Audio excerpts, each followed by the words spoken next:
The closest thing Toyota will give you to a hybridized TRD RAV4 is this Woodland Edition. It gives you some special trees in the back floor panel, some bronze wheels, all-terrain tires, and that's about it at its $34,000 price tag. So how do those tires and the roof rails that are installed above affect you in highway fuel economy? Well, let's go find out.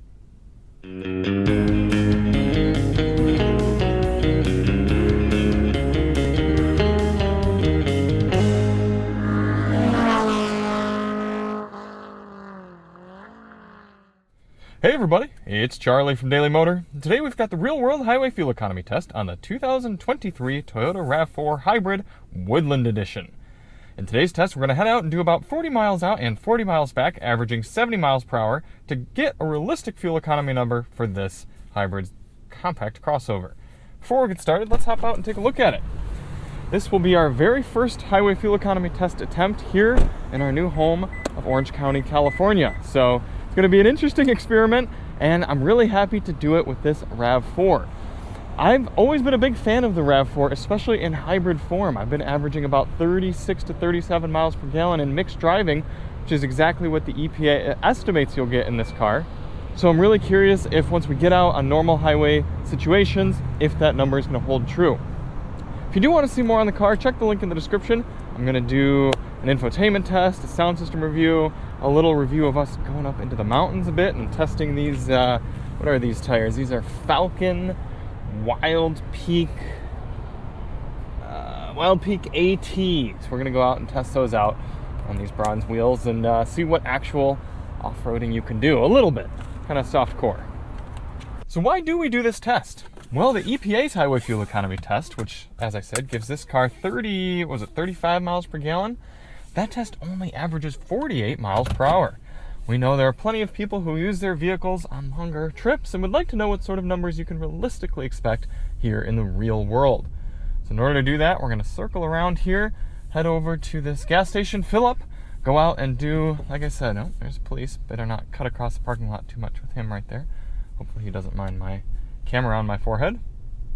We're going to go out and do the 80 miles and come back, fill up at the same pump using the same 3-click fueling method and get a result. Now, a few things to note for today. Outside temperature is 86 degrees Fahrenheit, and our tire pressures have been set to their door placard 33 psi cold. That's a little low. I'm surprised they don't go a little bit higher than that to get a little bit better fuel economy. And we're going to be running our climate control at 73 degrees auto, but since we're going to be in eco mode, that's going to run on eco heat and cool. So we'll see how the temps actually hold up there. Let's hop out and fill it up. 6.020 gallons going in for our first fill. Before we actually start the engine, we're going to reset our trip computer and our GPS. We're ready to begin. Got the climate at 73, a few different drive modes, normal, sport, and eco, as well as, I guess, trail up there. So we're in eco mode now.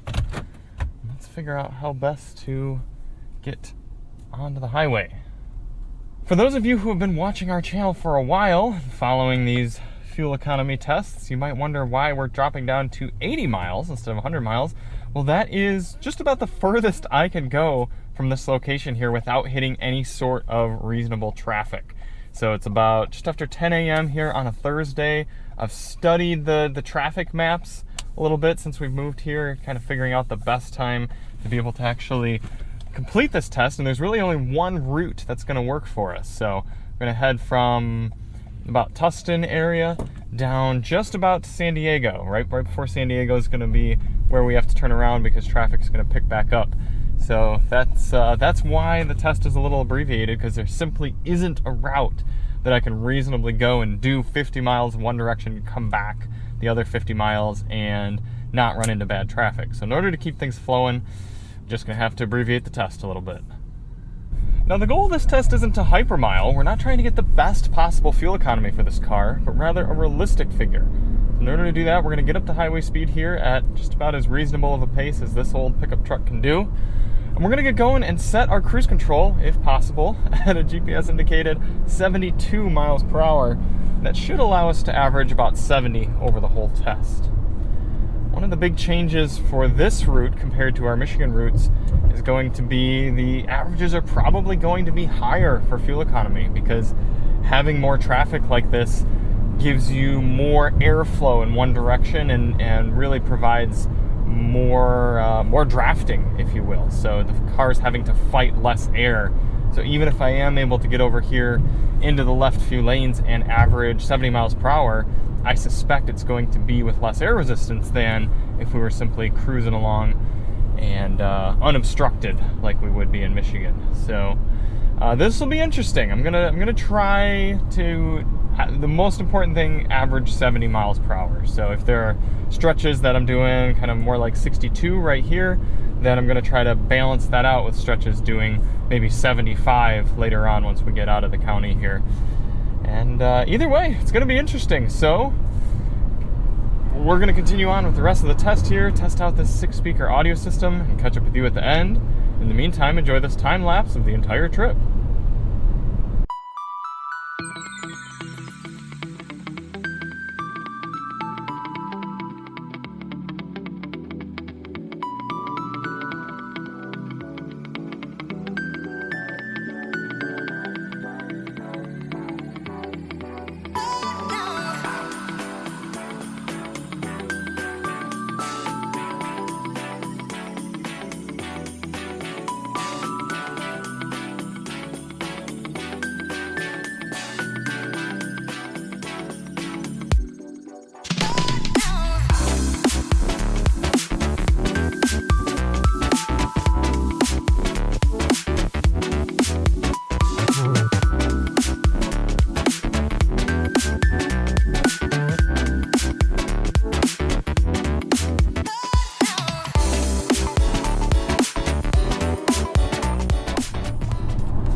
Unfortunate news to report.